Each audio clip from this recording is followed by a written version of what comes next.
good way to get babies used to their faces in the water is accidental splashes when you're singing songs, and watering cans, where you can use the watering cans to get their hands nice and wet, shoulders and backs of their hair, and if any water goes over their face, that would help get them used to it. Babies love seeing running water, so it's quite fun for them to do as well.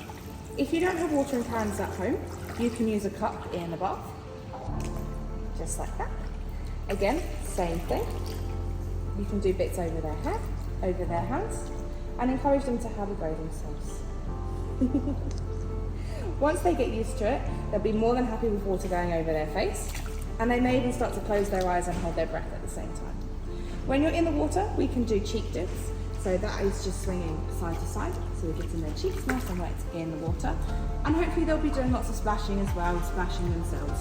These are really great ways for getting your baby used to having water on their faces.